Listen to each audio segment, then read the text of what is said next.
हाय दोस्तों, नमस्कार। Tips and tricks में सभी का स्वागत है। दोस्तों, पिछले कुछ समय से हम सभी की बैंक्स ने हम सभी को सेम मैसेज भेजा है कि 1 अक्टूबर के बाद में कोई भी रेकरिंग ट्रांजैक्शन को प्रोसेस नहीं किया जाएगा एज पर दी न्यू आरबीआई रेगुलेशन। अब दोस्तों, इस मैसेज को पढ़ करके कुछ लोगों के दिमाग में सवाल होगा कि रेकरिंग ट्रांजैक्शन आखिर होता क्या है, स्टैंडिंग इंस्ट्रक्शन ट्रांजैक्शन आखिर होता क्या है। अगर कुछ होता भी है तो आरबीआई को क्या ही जरूरत पड़ी एक नया रूल लेकर के आने की, और अगर कोई रूल लाई भी है तो क्या हमारी डे टू डे लाइफ के अंदर कोई फर्क पड़ने वाला है। तो दोस्तों, इन तीनों मुद्दों को हम इस वीडियो के अंदर कवर करके चलेंगे और आपके दिमाग में जितने भी सवाल हैं उन सभी को सॉल्व कर देंगे।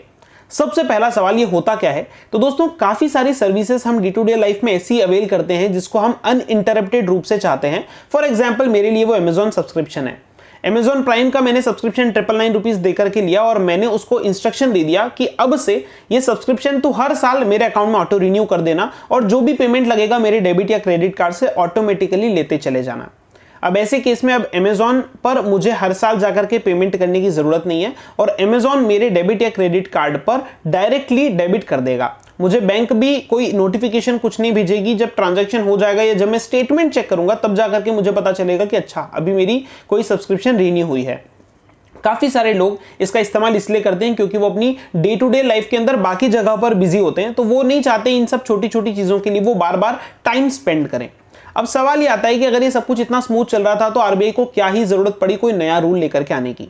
तो दोस्तों, ये जो रूल लेकर के आई है आरबीआई, ये सभी के सभी यूजर्स का ट्रांसपेरेंसी के लिए, सेफ्टी के लिए और सिक्योरिटी के लिए लेकर के आई है। और मैं जानता हूं कि जब आप इस रूल को अच्छे से जानेंगे तो आपको भी आरबीआई के साथ फिर से एक और बार प्यार हो जाएगा।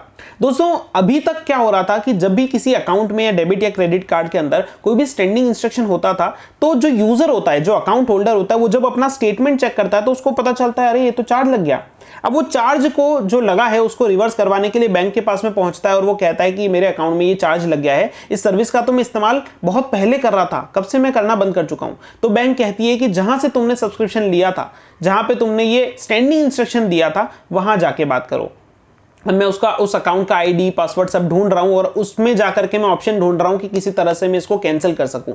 तो दोस्तों, ये परेशानी काफी सारे यूजर्स फेस कर रहे थे और आरबीआई को ये काफी पहले से पता थी।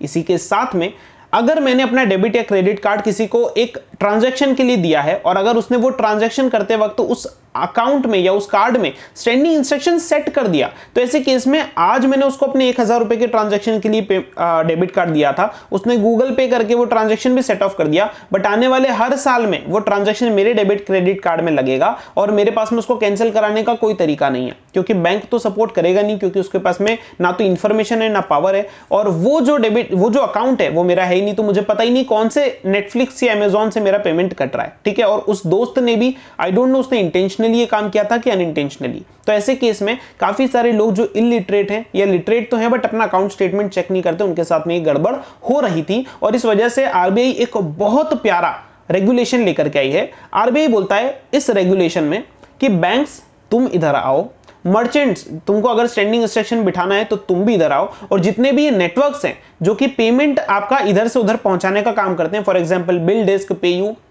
तुम भी इधर आओ, वीजा, मास्टर, तुम भी इधर आओ, सबके सब मिल करके एक प्लेटफॉर्म रेडी करो जो कि कस्टमर के लिए बहुत ज्यादा यूजर फ्रेंडली हो।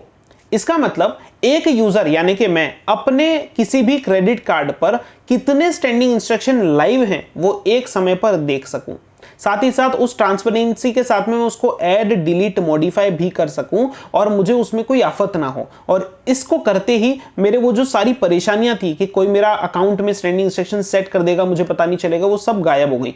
कार्ड मेरा है तो मुझे पता होना चाहिए कितनी स्टैंडिंग इंस्ट्रक्शन आज की डेट में मेरे कार्ड में लाइव है। ठीक है, ये बहुत बढ़िया रूल है और इस केस के अंदर मैंने आपको बताया 3 पार्टीज इन्वॉल्व हो रही है, बैंक्स भी हो रही है, साथ में जो मर्चेंट्स है, फॉर एग्जांपल अमेजॉन, नेटफ्लिक्स या फिर कोई भी इंश्योरेंस कंपनी, वो भी इसमें शामिल हो रही है, और साथ में जितने भी नेटवर्क्स हैं जो कि बैंक टू मर्चेंट पर पेमेंट पहुंचाने का काम करते हैं वो भी इन्वॉल्व होकर के फाइनली ये प्लेटफॉर्म को रेडी कर रहे हैं। अब इसके अंदर आपको क्या क्या सर्विसेज मिलेंगी, चलिए उसके बारे में जानते हैं। आज तक आप जब रजिस्टर करते थे अपने स्टैंडिंग इंस्ट्रक्शन के लिए तो आपको सिर्फ एक चेक बॉक्स पर क्लिक करना होता था, बट अब आपको एडिशनल फैक्टर ऑथेंटिकेशन के बिना वो ट्रांजैक्शन आप आगे नहीं बढ़ा सकते, उसको रजिस्टर नहीं कर सकते। और उस दौरान आपसे ये पूछा जाएगा कि आप इसके अंदर फिक्स अमाउंट का स्टैंडिंग इंस्ट्रक्शन देना चाहते हैं या वेरिएबल।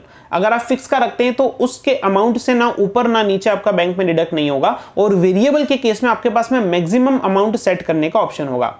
फॉर एग्जाम्पल मैंने इलेक्ट्रिसिटी के लिए ये अमाउंट दिया, और इलेक्ट्रिसिटी बिल अगर मैं चाहता हूं कि मेरा मैक्सिमम 3000 तक आएगा तो ये स्टैंडिंग इंस्ट्रक्शन से चला जाए, अदरवाइज ये प्रोसेस ना हो, तो मैंने उसमें लिमिट डाल दी 3000। अब जब तक मेरा बिल जो है वो 3 से कम का आएगा तब तक वो नॉर्मली प्रोसेस होगा, बट जैसे ही 3 को क्रॉस करेगा तो ऐसे केस में ओटीपी के जरिए जब तक मैं वेरीफाई नहीं करूंगा तब तक वो ट्रांजेक्शन प्रोसेस नहीं होगा। ये था रजिस्ट्रेशन के टाइम पे। साथ में आप टाइम लिमिट भी रजिस्ट्रेशन में डालोगे कि कब से लेकर के कब तक आप इस स्टैंडिंग इंस्ट्रक्शन को अकाउंट में चाहते हो। फॉर एग्जाम्पल मैंने 4 साल डाल दिया, 5 साल डाल दिया, तो 5 साल बाद में ये स्टैंडिंग इंस्ट्रक्शन अपने आप खत्म हो जाएगा। ठीक है, तो ये था रजिस्ट्रेशन के टाइम पे। साथ ही साथ जो रेकरिंग ट्रांजैक्शन होंगे उसके अंदर भी आपको 24 घंटे पहले मैसेज आएगा बैंक की तरफ से कि इतने अमाउंट का आपका ट्रांजैक्शन होने वाला है अगले 24 घंटे के अंदर। उस मैसेज के अंदर आपको बहुत सारी इंफॉर्मेशन दी जाएगी, जैसे कि कौन डिडक्ट कर रहा है, यानी कि वेबसाइट का नाम, फॉर एग्जांपल अमेज़न, नेटफ्लिक्स। दूसरा, कितने अमाउंट का डिडक्शन है। तीसरा, इसका पर्पस क्या है और आप ये डिडक्ट करवाना चाहते हैं या नहीं। आपके पास में उसी मैसेज के अंदर लिंक भी आएगा, अगर आप उस पेमेंट को कैंसिल करना चाहते हैं तो आप उसके जरिए कर सकते हैं। साथ ही साथ अगर आप परमानेंटली सब्सक्रिप्शन को बंद करना चाहते हैं तो भी आप उस लिंक पर क्लिक करके कर सकते हैं। तो दोस्तों, ये सारी इंफॉर्मेशन आपको आपके 24 घंटे पुराने मैसेज के अंदर आएगी। उसके बाद में आपका 24 घंटे बाद में ट्रांजैक्शन प्रोसेस होगा। प्रोसेस के बाद में भी आपको मैसेज आएगा जिसके अंदर आपको ये सारी इंफॉर्मेशन दी जाएगी कि कितना अमाउंट डिडक्ट किया है, किस बात का डिडक्ट किया है, जो कि आज की डेट में कई बार हमारे पास में आती है, कई बार नहीं आती है। तो इस तरीके से ट्रांसपेरेंसी का इस रेगुलेशन के अंदर पूरा ध्यान रखा गया है। अब सवाल ये आता है कि सर 1 अक्टूबर के बाद में ये होने वाला है, तो मेरी जो पुरानी इंस्ट्रक्शन चल रही है उसका क्या होगा। तो वो सारी लैप्स हो जाएंगी। वो लैप्स इसलिए होंगी क्योंकि वो एडिशनल फैक्टर ऑथेंटिकेशन के तहत रजिस्टर नहीं हुई थी। 1 अक्टूबर के बाद में जितने मर्चेंट्स इस एडिशनल फैक्टर ऑथेंटिकेशन को कंप्लाई कर रहे होंगे वही मर्चेंट्स पे आप स्टैंडिंग इंस्ट्रक्शन सेट कर पाएंगे। अदरवाइज आप किसी तीसरे वेबसाइट पर जाओगे तो आप स्टैंडिंग इंस्ट्रक्शन सेट ही नहीं कर पाओगे।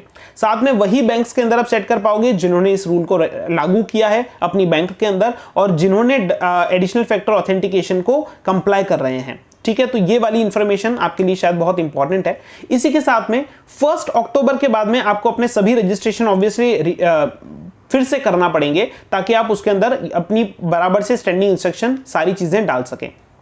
अब बात ये आती है कि आरबीआई ने एक और चीज इसके अंदर डाल दी है कि मैक्सिमम जो स्टैंडिंग इंस्ट्रक्शन का अमाउंट है वो 5000 रुपए हो सकता है।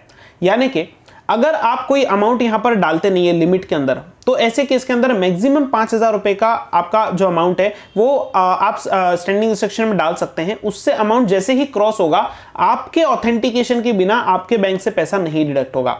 फॉर एग्जाम्पल मान लीजिए मैंने एनुअल सब्सक्रिप्शन लिया अमेजॉन का जो 7000 रुपए का है, तो 7000 रुपए मेरे हर साल जब कटने आएंगे तो मुझे मैसेज आएगा, उसमें ओटीपी आएगा। मैं ओटीपी जब डालूंगा तब जाकर के वो ट्रांजैक्शन प्रोसेस होगा, अदरवाइज वो ट्रांजैक्शन प्रोसेस नहीं होगा।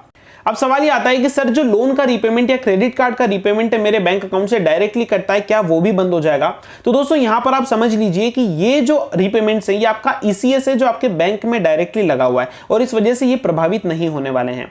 प्रभावित सिर्फ और सिर्फ डेबिट या क्रेडिट कार्ड पर लगे हुए स्टैंडिंग इंस्ट्रक्शन ही होंगे जो कि किसी थर्ड पार्टी मर्चेंट के जरिए लगे हुए हैं। तो दोस्तों ये था इंफॉर्मेशन जो कि आई थिंक आपके लिए बहुत ज्यादा रिलेवेंट था, जो मैंने वीडियो के अंदर कवर किया है। अब इससे रिलेटेड आपके दिमाग में कोई भी डाउट आता है आप कमेंट सेक्शन में मुझसे पूछ सकते हैं, मैं आपको उसका तुरंत रिप्लाई करने की कोशिश करूंगा। और इस तरह के वीडियोस अगर आप और भी चाहते हैं तो कमेंट सेक्शन में मुझे वो भी बताएं। फिर मिलेंगे एक नई वीडियो एक नई ट्रिक के साथ में, तब तक के लिए खुदा हाफिज, धन्यवाद।